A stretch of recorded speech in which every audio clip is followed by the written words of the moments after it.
네, 안녕하세요. 디지털 목자 최정현입니다. 오늘도 여러분들의 진리를 같이 나누고 이제 이 주일을 시작할까 합니다.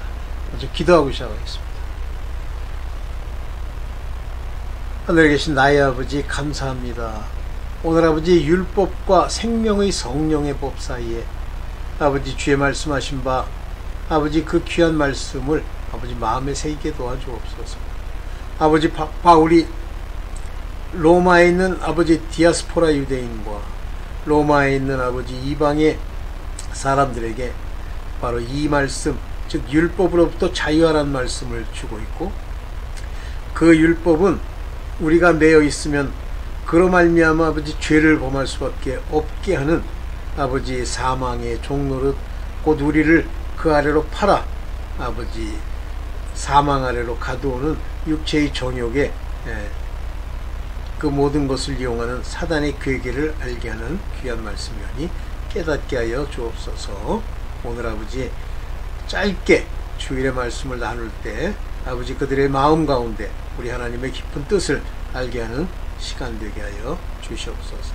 모든 것 우리 주 예수 그리스도의 이름으로 기도드렸사옵나이다. 아멘. 네, 어디 한번 보겠습니다. 여러분들 이제 율법, 제가 이제 율법 얘기 굉장히 강조를 많이 하는데, 이제 로마서 7장 8장에 아주 중요한 율법으로부터의 자유, 만약에 율법으로부터 자유하지 않으면 여러분들이 결국 죽게 되는, 다시 말하면 하나님 앞에 갈 수 없는 죄의 노예가 되는 이 같은 일을 바울이 이제 그 이방 선교를 하면서 이제 로마에 가게 됩니다. 로마에는 디아스포라 유대인도 있고 또 이방인들도 있어요. 그러나 그들이 말하는 포괄적인 모든 율법에서 자유함을 얻어라 하는 얘기를 바울이 합니다. 먼저 중요한 얘기 몇 개를 보면서 이제 오늘 짧게 시작을 해볼게요.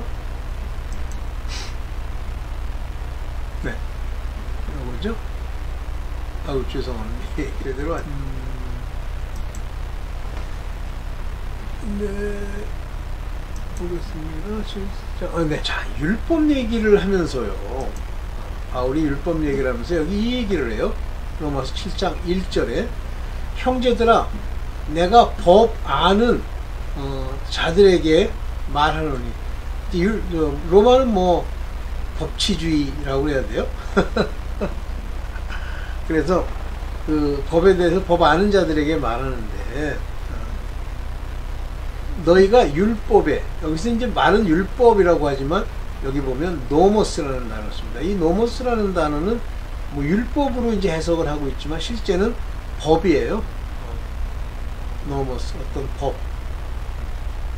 그래서 일반적으로 그냥 law 이렇게 얘기하죠. 법. 법이 사람의 살 동안만 그를 주관하는 줄 알지 못하느냐. 그러니까 그가 살아있는 동안 어떤 사람들 위에 군림하는 것, 도미니언, 군림하는 것 아니냐.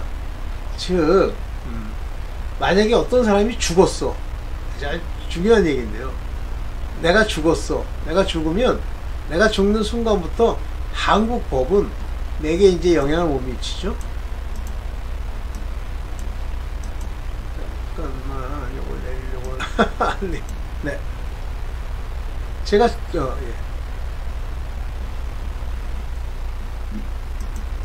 네. 됐습니다. 자, 제가 죽었어요. 그러면 그 법이 나한테 주관을 할 수 있어요. 뭐든지 뭐 범죄조차도 그 죄, 즉, 그 사람이 살아있는 동안만 영향을 미치잖아요. 그럼 여기서 왜 로마서 7장 3절, 그러니까 1절을 저렇게 얘기를 하느냐, 바울이 얘기하느냐인데, 이제 우리가 뭐 도덕적으로 세상에서 이제 법을 지키고 또는 이스라엘 사람들 같으면 율법을 지키고 하는데, 그와 같은 법이, 노모스, 그와 같은 법이 우리가 이 세상에서 죽어 예수 그리스도의 종이 되면, 그건 이제 예수 그리스도와 함께 십자가에 못 박혀 죽었나니 그래요. 그러니까 나의 성품과 나의 개체와 나의 모든 중요한 것들, 내가 스스로 어떤 존재라고 생각하는 것이 죽으면 없어진단 말이에요. 그러면 저 율법, 이제 하나님이 주신 그 계명, 그 율법이 하는 역할이 있고 또 세상의 법이 하는 역할이 있잖아요. 주로 인간에게 그 법이 문제가 되는 건 뭐냐면 형법이죠. 이건 죄야 아니야 하는 거죠. 그런데 이제 여기서 두 가지를 묻는 거예요.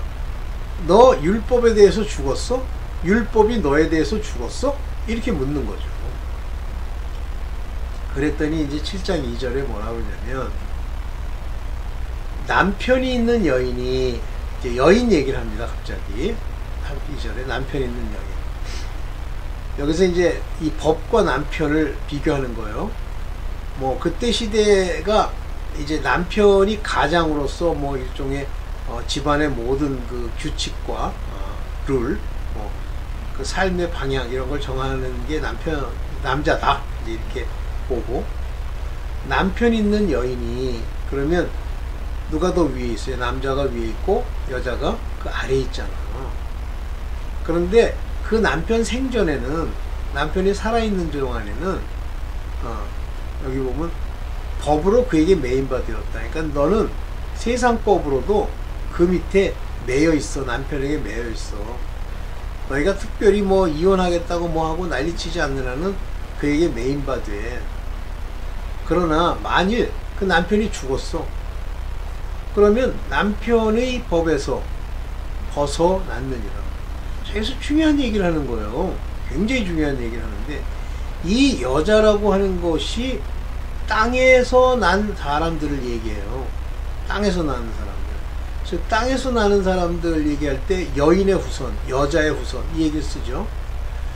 그러니까 이 세상에 살고 있는 모든 사람은 여인의 후손이다, 그렇게 얘기하는 겁니다. 여자의 후손인 거예요. 그것이 다시 얘기하면 여자라는 것은 율법의 메인바된 사람을 말하는 거예요. 그래서 여기 남편과 비교를 하는 거죠. 그 여자들이라는 게 뭐 이제 실질적으로 생물학적으로는 그 남편이 죽었을 수도 있지만, 그러나 본질적으로는 여자 그러면 내가 대장이 아닌 거예요. 나 말고 대장이 따로 있는 거예요. 그것이 이제 일반적인 가정의 경우에는 이제 남편이 되는 거죠. 그러면 이 땅에 있는 법으로 치면 여자는 율법 아래에 있는 사람들이고 이 남편은 율법인 거예요. 이게 일반적으로 남편 있는 여인에 관한 비유입니다. 그래서 그에게 매였다는 얘기는 율법 아래에 있는 여자는 율법으로 매인받에 그걸로 인해서 죽고 살고 별거 다 하는 거예요. 그죠? 율법은 생사여탈권을 다 가지고 있잖아요. 물론 율법을 안 지킨다고 해서 지금 당장 죽는 게 아니라고 해도 훗날 하나님의 진노를 통해 죽게 되죠. 즉 율법에 매여 있으면 하나님의 진노를 끊을 수가 없어요. 그래서 예수 그리스도께서 십자가에 달리실 때 뭐라냐면 율법의 저주에서 우리를 속량하셨다고 그랬어요. 율법 아래에 있으면은 하나님의 진노를 피할 길이 없습니다. 율법을 지켜줘야 돼요. 그래서 율법을 어기고도 그것이 죄가 된 채로 모르면 허물이라고 또는 죄악이라고 해도 제사의 법을 주잖아요. 그런데 그 5가지 제사의 법은 예수 그리스도로 말미암아 없어졌습니다. 그렇지만 5개의 제사가 예수 그리스도 안에서 도덕적으로 그대로 남아있는 거예요. 당장 기본적으로 얘기하는 가장 기본적인 번제, 속죄제, 그 다음에 중간에 이제 소제라는 게 있죠.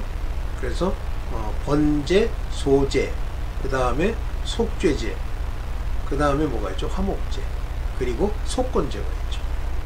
이 5가지 제사법이 그 사람들에게 주어져 있고 그 제사를 따라서 가장 중요한 율법이 얘기하는 죄가 어느 정도 완화되는 거예요.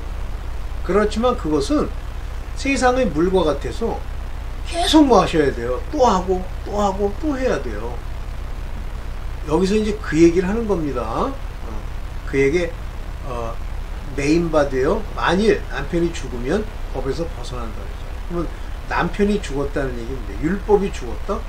어떻게 죽습니까? 율법이 안 죽는데요. 율법의 저주에 속량되었다. 예수 그리스도의 몸으로 하나님과의 화목제물로 세워졌어요. 화목제물이라는 건 하나님이 화목제물로 드린 사람들은 율법을 범해도 죄로 여기지 않는 거예요. 범했어도 그렇고 범해도 그렇고. 왜 그렇죠? 예수 그리스도께서 속량, redeem, 완전히 우리를 건져주셨기 때문에 그렇죠. 그러면 내 소속이 어디에 돼야 돼요? 예수 그리스도께 돼야 되죠. 그렇지 않은데 내가 속량돼? 율법에 속하고 율법이 귀하게 여기는데, 그러니까 여러분들이 지금도 율법을 귀하게 여기지 말라고 그러니까 이제 율법을 안 지키고 버리려고 드는데 그 얘기가 아니에요. 내가 하는 걸 말합니다. 내가 바꾸고 내가 노력하고 내가 지키고 내가 아버지께로 가고 이래서 하나님이 감동해서 나를 구원해 줄 거라는 착각이죠. 그거는 왜 그러냐면 하나님 예수 그리스도의 은혜의 법, 성령의 생명의 법 아래 없으면 사실은 허무하잖아요. 그래서 이걸 채우기 위해서 우리 속 안에 있는 혼의 지식과 지성과 지혜와 그 혼이 가지고 있는 걸 가지고는 그 방법밖에 없어요. 자기가 뭘 어떻게 해요? 자기가 하나님을 불러내리실 수가 있습니까? 아니면 하나님께 가는 건 가능해요. 근데 하나님이 내 안에 들어와서 성령으로 뭘 일을 하게 하셨어요. 아무것도 못해요. 그러니까 자꾸만 내가 이제 해보려는 거예요. 그래서 이걸 속이기 위해서 사단이, 마귀가 기회를 탔다라는 얘기는 뭐냐면 이렇게 들여다보고 저 인간한테는 요걸 강조해서 이렇게 얘기하면 이렇게 열심을 내겠군 이거예요. 이게 기회를 타서 그 죄가 가장 탐심을 이룬다는 거예요. 탐심 중에 제일 큰 탐심이 뭡니까? 육체의 정욕. 그것도 탐심이죠. 그 다음에 두 번째가 탐심은 이제 돈을 막 구하는 거지만, 둘째가 안목의 정욕이죠. 셋째가 이생의 자랑이죠. 이와 같은 정욕을 추구하는 그것이 탐심이죠. 그 탐심이 우리 안에서 발동하기 시작한단 말이에요. 율법 아래 있으면. 율법으로는 거기서부터 자유함을 얻지 못한다는 얘기죠. 그겁니다. 그래서 이제 7장 3절을 보면, 그러므로 만일 그 남편이 생전에 다른 남자에게 가면 음부라. 이게 무슨 얘기냐면요. 남편이 생전에 있다. 이 율법이 여전히 그 삶의 가장 중요한 부분으로 하나님께 맹세도 하고 가서 성전에 가서 제사도 드리고 하는 자가 갑자기 이제 오늘부터는 바알을 섬겨야 되겠어. 그래서 이스라엘, 북이스라엘처럼 예루살렘 성으로 가는 게 아니라 거기 그리심산에 모여 앉아가지고 제단을 하나 세워놓고 거기서 드리겠다고 그러는 거예요. 그게 우상숭배, 다른 남자, 우상에게로 가면 음부라 그랬어요. 그거는 간음한 자. 이르되 남편이 죽으면 그 법에서 자유케 되었나니 다른 남자에게 갈지라도 더 음부가 되지 아니하리라. 이 얘기는 여기서 다른 남자, 다른 종교를 섬기라는 얘기가 아니라 율법이 죽으면, 즉 내가 그리스도께 가서 그리스도의 몸으로 말미암는 은혜의 법, 이것을 내가 의지하려고 하면 그때는 괜찮다. 율법에서 떠나도 된다. 이런 얘기예요. 다른 남자에 갈지라도라는 게 예수 그리스도께 중매하는 그 예수 그리스도께 갈지라도 그 얘기예요. 그래도 문제가 안 된다. 그러니까 자꾸만 당시에 디아스포라 유대인이든 이런 사람들이 너 저 유대교의 그 율법을 따라다니고 모세를 이렇게 총대장으로 이렇게 섬기고 있던 너희가 무슨 예수 그리스도야 이 사람아 하면 안 된다. 예수께서 남편 즉 율법에서 너는 자유케 되었다고 그러면 아멘하고 그걸로 가야 되는데 음부가 되지도 않을 뿐만 아니라 그건 성립하지도 않는 말이에요. 근데 이렇게 얘기하는 사람들이 있었겠죠. 그러므로 내 형제들아, 너희도 그리스도의 몸으로 인해서 이게 죽으셨으니까 이게 화목 제물이에요. 율법에 대하여 죽임을 당하였으니 그리스도의 몸으로 말미암아 율법에 대해서 죽임을 당했다. 어떻게 죽임을 당한다는 거예요? 율법에 대해서 내가 어떻게 죽는단 말이에요? 그리스도를 믿고 그 십자가에 가면, 안 가면 율법에 대해서 죽임을 당한 게 아니에요. 그래서 다른 이곳 죽은 자가 살아나신 이에게 가서 우리로 하나님을 위하여 열매를 맺게 하려 합니다. 즉 율법이 이제 내게서 죽었어. 그리스도께 갔기 때문에. 그러니까 지금까지 섬기던 율법에서 그리스도의 십자가 앞으로 가서 죄사함을 얻으면 이제 하나님을 위하여 열매를 맺는 복이 온단 말이에요. bring forth요. 열매가 나타난단 말이에요. 예수께 가면. 그게 중요해요. 딴 데는 가면 저주만 있지 열매가 안 맺혀져요. 그 이유는 뭐냐면 바로 예수 그리스도의 몸으로 드린 화목제물이 하나님과의 화목이 됨으로써 하나님이 그에게 저주나 재앙을 내리시지 않는다는 뜻입니다. 그러면서 우리가 육신에 있을 때에는 다시 말하면 이게 율법에 있을 때란 말과 같은 얘기예요. 우리가 육신에 있을 때, 즉 성령이 우리에게 없을 때, 육신을 따라만 살 때, 즉 율법적 삶을 살 때는 율법으로 말미암아 죄의 정욕이, 죄를 지음으로써 주는 desire, 욕심이 있죠. 그래서 여기서는 죄의 정욕이 이렇게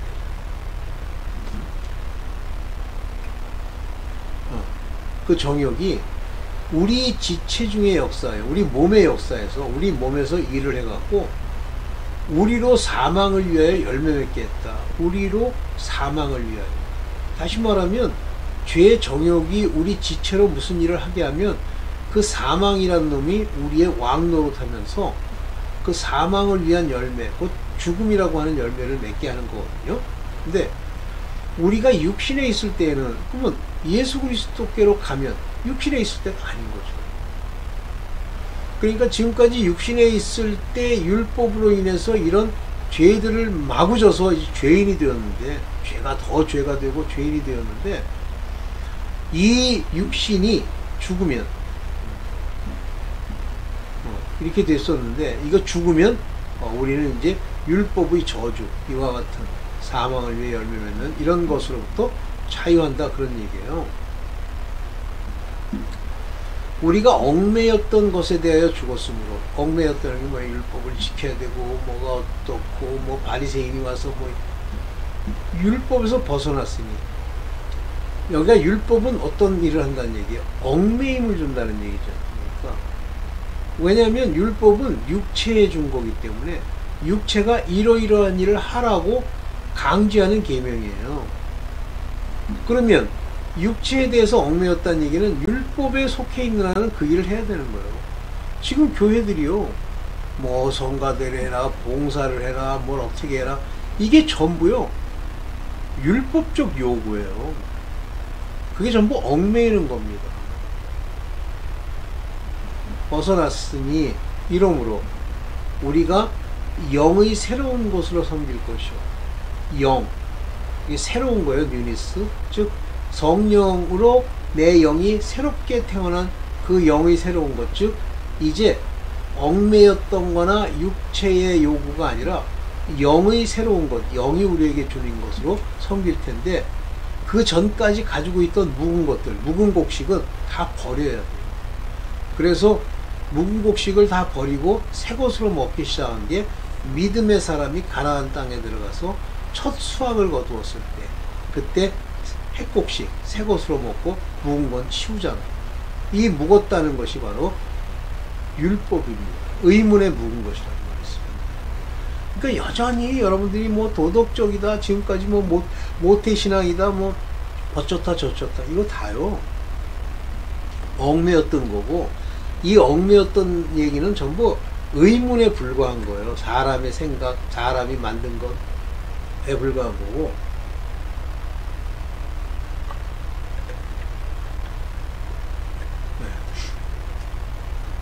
영의 새로운 것이 아니라는 말이에요.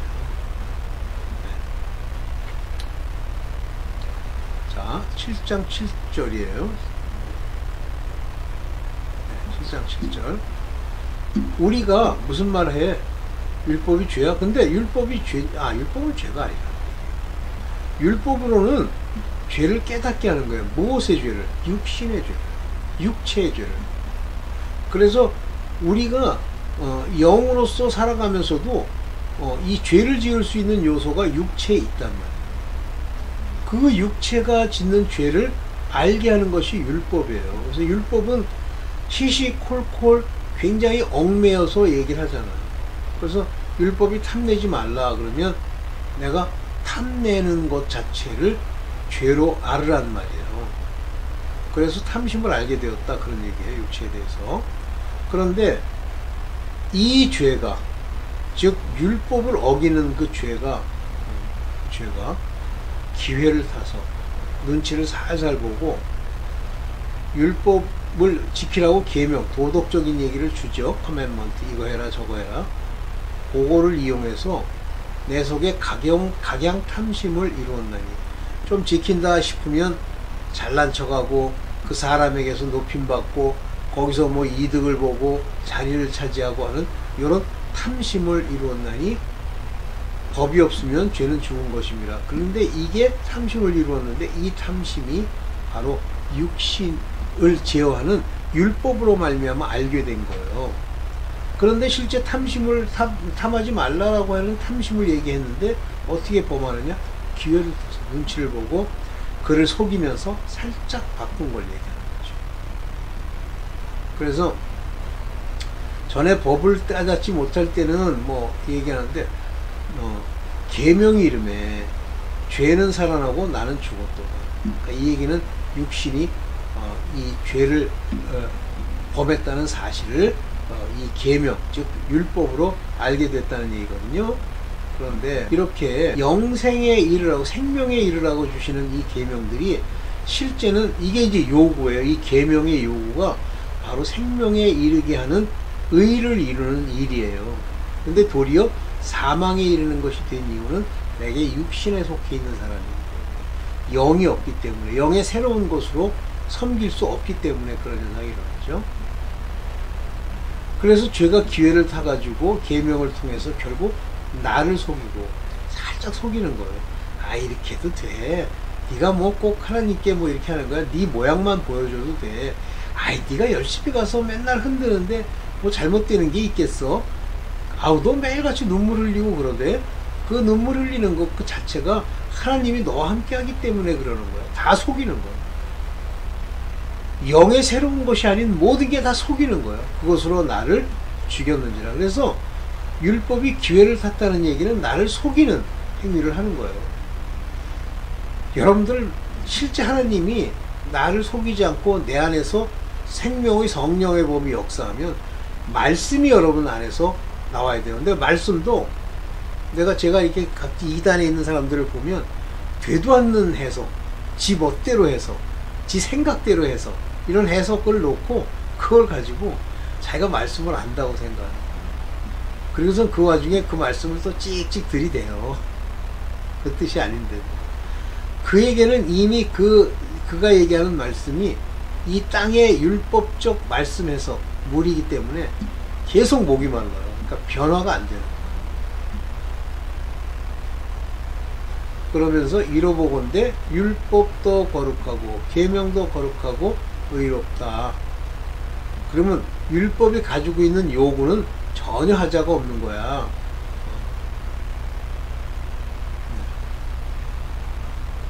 그런즉 선한 것으로 인하여 그것이 사망이 이렇게 되겠니? 그런 건 아니잖아. 이렇게 얘기를 하는 거죠. 잘 안 보여. 즉, 법을 통해서는 네가 지은 것들, 육시에 지을 것들, 네가 깨달아서 알게 된 것들이 다 죄인 줄을 알게 하는 거야. 그래서 율법을 통해서 널 살펴봐. 그러면서 율법은 이렇게 신령한 거지만 나는 육신에 속하여. 그러니까 내 소속이 육신이기 때문에 죄 아래 팔리는 거예요. 내 소속이 내가 육신에 속했기 때문에. 그러면 육신에 속하지 않으면 영에 속해야지. 오케이. 그러면서 이제 쭉 가다가 8장에 넘어가면서 이제 이런 얘기를 하세요. 그러므로 이제 그리스도 예수 안에 있는 자에게는 결코 정죄함이 없다. 이게 무슨 얘기냐면 이들이 율법이 얘기하는 그 죄들이 그에게 적용이 안 된다는 얘기예요. 내가 율법을 안 지켰어. 안 지켰다는 게 뭐 막 살인하고 이런 얘기가 아니라 그것도 하나님이 다시 계명으로 얘기하시지만 내가 안 지켰어. 율법의 어떤 부분들 죄가 안 된다. 율법의 매인자는 그게 죄가 되죠. 그러니까 율법으로는 우리 육신이 범하는 것의 죄를 깨달으라고만 주신 거다. 그 얘기거든요. 오늘 길어지는 것도 여기까지만 하고, 네. 자, 이제 주기도문 하고 그냥 맞출게요. 이건 뭐 7장 다 자세히 하려면 여러 가지 해야 될 게 많을 것 같아요. 주기도문 제가 하고 끝내겠습니다. 하늘에 계신 우리 아버지여, 그 이름이 거룩히 여김을 받으시오며. 네, 감사합니다. 2부 있다가 또 찍을게요. 감사합니다.